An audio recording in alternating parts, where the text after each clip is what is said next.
po, ano tong dumarating na ito, no?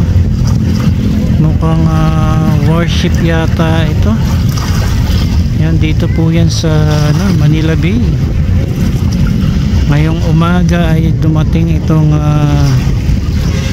parang warship, ano. Yan.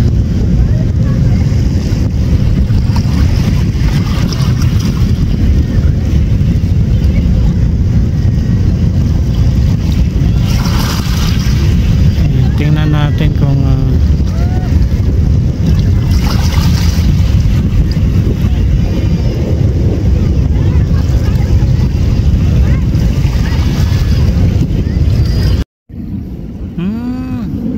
malaking barko ng parang Philippine Coast Guard, ano.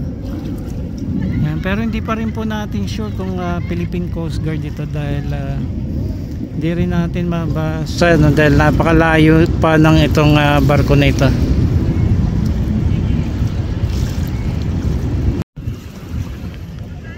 Ayan, hindi lamang natin sure kung Philippine Coast Guard ba ito or Coast Guard ng ibang bansa, ano, na kasalukuyang papunta po ngayon dito sa Manila South Harbor, Manila Port area. Ayan, tutukan lang po muna natin itong barkong paparating na ito. Nakaalalay dyan yung yung parang maliliit na barge ba tawag dyan, yung parang pinaka guide ng barko, no?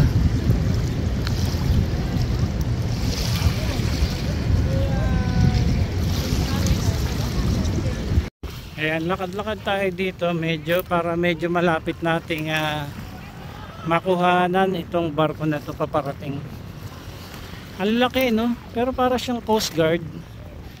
Pero hindi lang natin alam kung Coast Guard ba ng Philippines. Napakalaki ng barko na ito. Ayan, ayan na natin, i-zoom natin. Pero by the way, may nag-ano pala ngayon dito. Ayan, nagpa-practice itong dragon boat.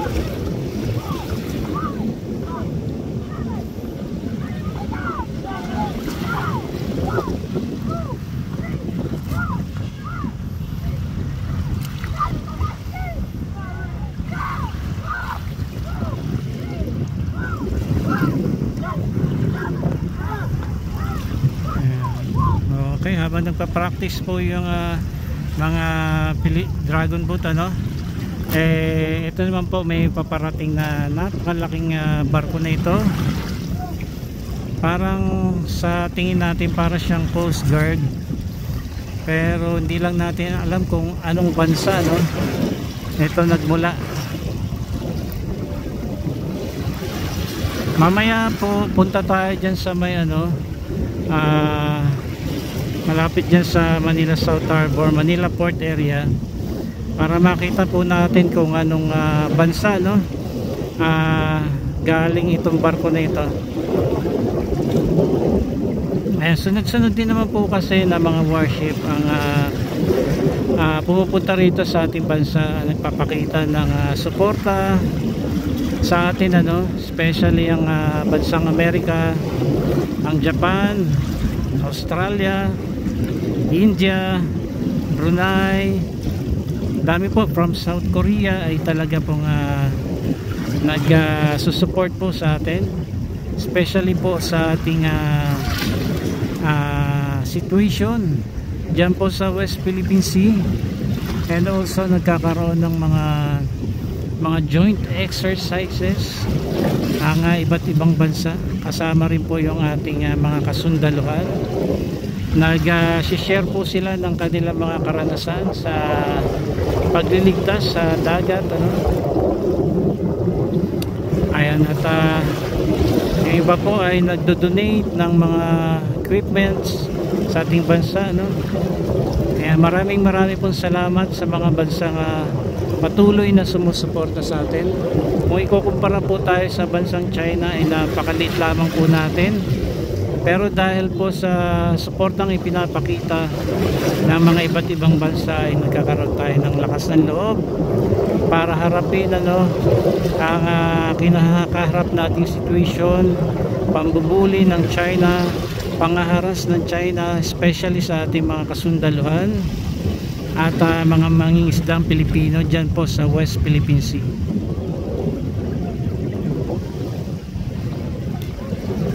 Okay, unti-unti nang lumalapit itong barko nito, pero parang hindi siya sa Philippines, ano, ang barko na ito. Parang Coast Guard ng ibang bansa. Pero hindi pa rin po tayo sure. Maya maya po ay lalapit po tayo doon. Diyan po sa may Hotel H2O. Punta po tayo doon maya maya.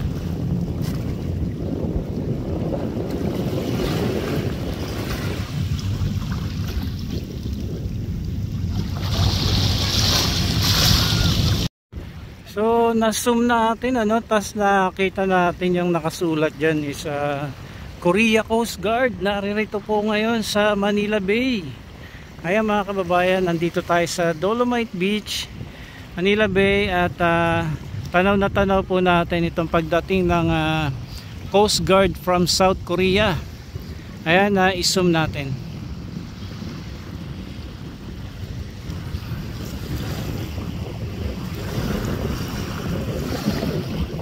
Medyo malayo na kasi, no? Ayan, paliwanagin natin ng kaunti.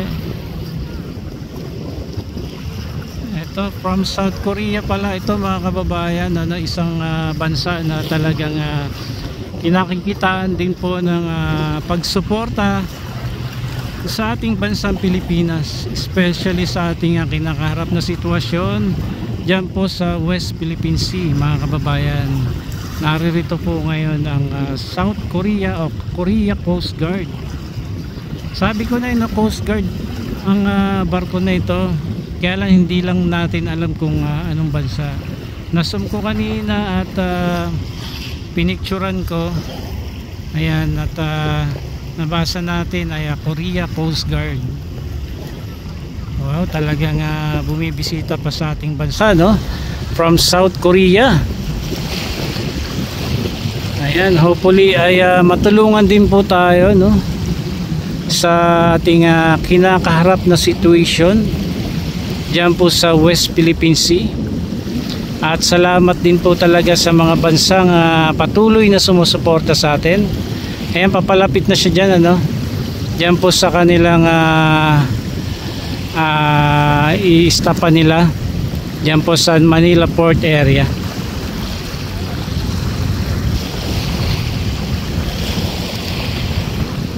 So hindi siya dito sa may likuran ng Hotel H2O pupunta, kundi dyan sa may kabilang side.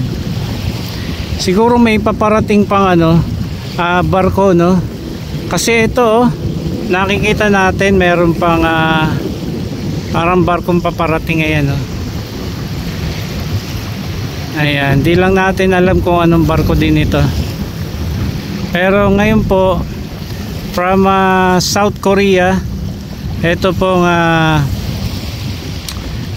barko na ito, Korea Coast Guard nakalagay dyan. Ayan, at dahan-dahan na po nagmamaniobra para maka-stop na siya dyan.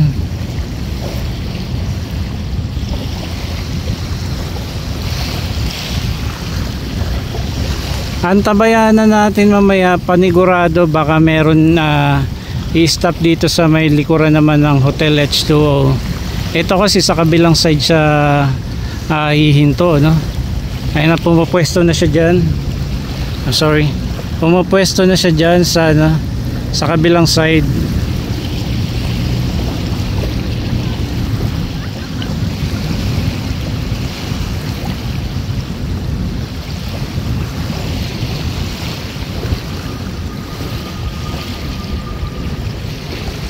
Ayun, unti-unti nang pasok siya dyan sa loob, dyan sa Manila Port.